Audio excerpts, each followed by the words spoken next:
On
n'a pas deux cœurs.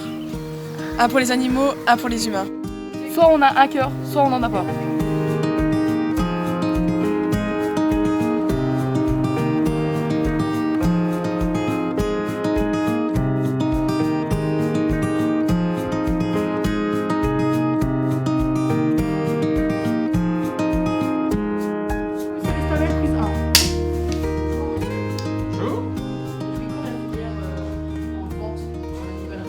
La filière a démarré en 1999. Ça fait déjà quelques années. On a commencé par le BEP, mais le BEP qui n'existe plus maintenant. Et on a ouvert ensuite, dans la foulée, en 2001, le bac pro TCVA qui continue encore aujourd'hui. Alors ça dépend. Il y a des animaux qu'on achète chez des éleveurs, il y a des animaux qu'on achète en magasin, il y a des animaux qu'on achète chez des grossistes, il y a des animaux parfois qu'on récupère au parc de Guînes, donc les 3e travaillent avec le parc de Guînes. Des animaux qui sont parfois abandonnés qu'on récupère, ça nous arrive, donc il y a une origine un petit peu diverse de tous les animaux. Comme aujourd'hui c'est les 3e travaillent sur le cochon d'Inde, toutes les semaines les 3e s'occupent de leur cochon d'Inde, ils ont un cochon d'Inde qui est attitré, ils le pèsent pour savoir si l'animal n'est pas en mauvaise santé, donc si tout va bien, ensuite ils font la litière, ils font le toilettage, ils vérifient ses dents. Là, quand vous êtes arrivés, ils étaient en train de leur faire une cure de vitamine C. Et puis voilà, donc on fait un peu la même chose sur la plupart des animaux de l'animalerie. Après, bien entendu, en fonction du niveau d'études, si c'est seconde, première ou terminale, on ne s'occupe pas des mêmes animaux. Merci d'avoir répondu. Merci monsieur. Au revoir. Au revoir. Eh ben, bon courage à vous. Bonjour mesdames, messieurs. Donc aujourd'hui je vais vous présenter un diagramme en présentant les degrés de votre disparition. Donc il y a 5% de disparus au niveau régional, tandis que 13% sont en danger critique, 30% sont en danger précaution mineure, 20% en danger vulnérable et 18% quasi menacés.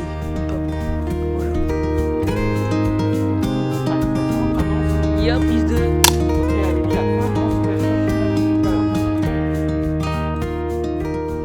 Alors bonjour, aujourd'hui nous allons vous présenter notre film qui s'intitule Le gaspillage alimentaire.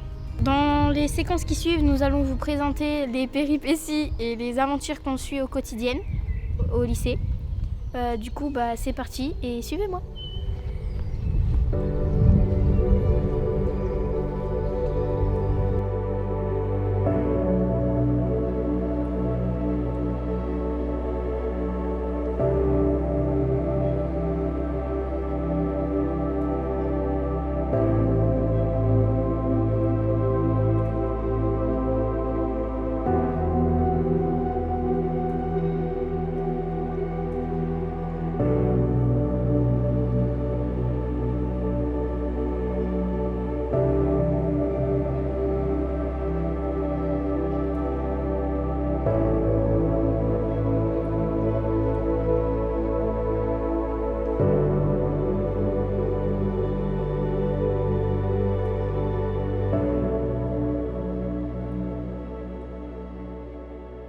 De cantine, prise 1.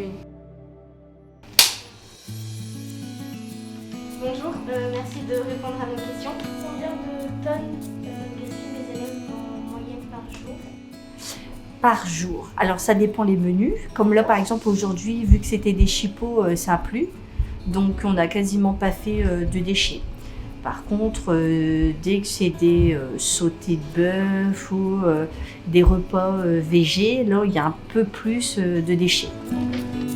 Pourquoi pensez-vous que les élèves gaspillent autant?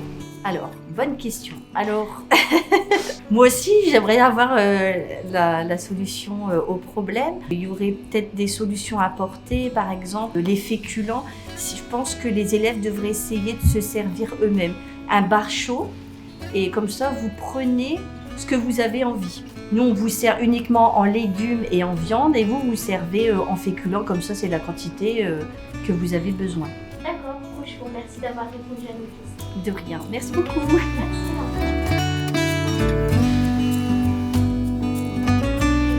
Pourquoi avez-vous des affiches au-dessus des poubelles ou au-dessus des bacs pour couteaux, etc.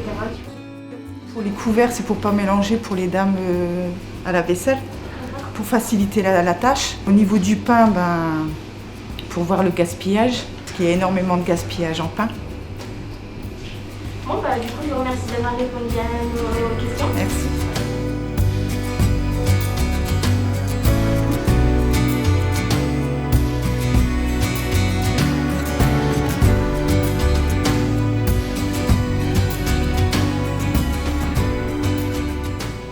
Bonjour, nous sommes au lycée Saint-Joseph de Bucco en 4e. On va se présenter, donc moi c'est Natalina. Et moi c'est Anne. Nous avons travaillé sur les énergies renouvelables.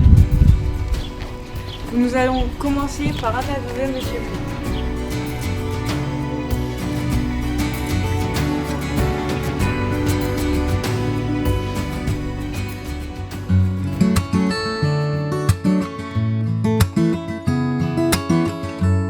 Quelles sont les différentes énergies renouvelables?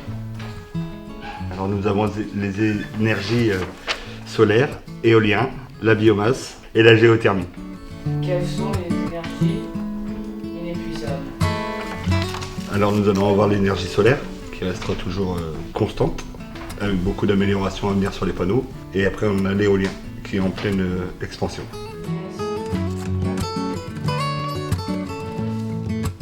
Un éco-délégué, c'est un représentant d'un lycée, d'une classe. Quand on est représentant éco-délégué, on fait partie soit d'une commission régionale et des commissions de la com en fait. On a deux types de rassemblements qui varient entre les deux. Enfin, un éco-délégué, il est là pour collecter toutes les idées et les mettre en commun en fait avec d'autres éco-délégués pour pouvoir fonder un projet ensemble en fait. On met toutes les idées en commun et on arrive à avoir des bons sujets, des bons projets et on arrive à construire tout ça tous ensemble pour essayer de sauver la planète.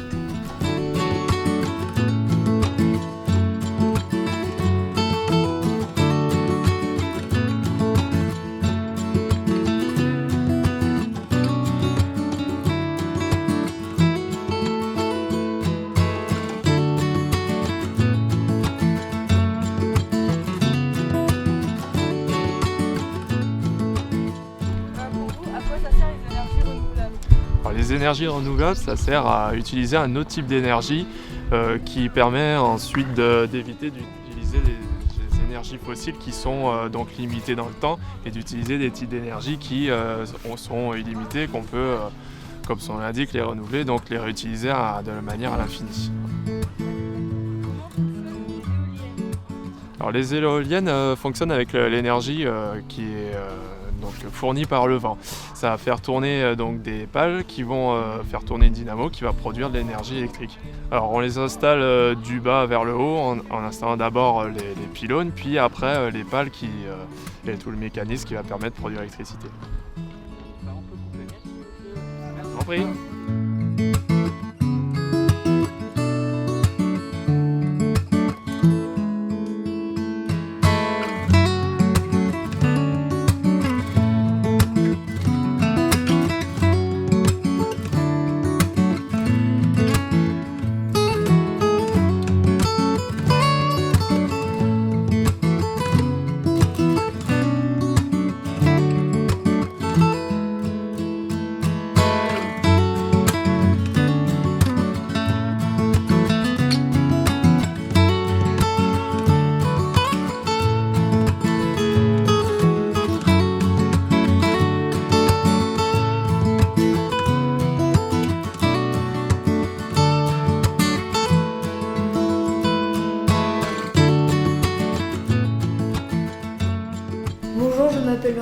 Merci d'avoir regardé le film jusqu'à la fin. Bonjour, je m'appelle Océane. Merci d'avoir regardé jusqu'à la fin. À bientôt. Bonjour, je m'appelle Natalina. Merci d'être resté jusqu'à la fin de notre film.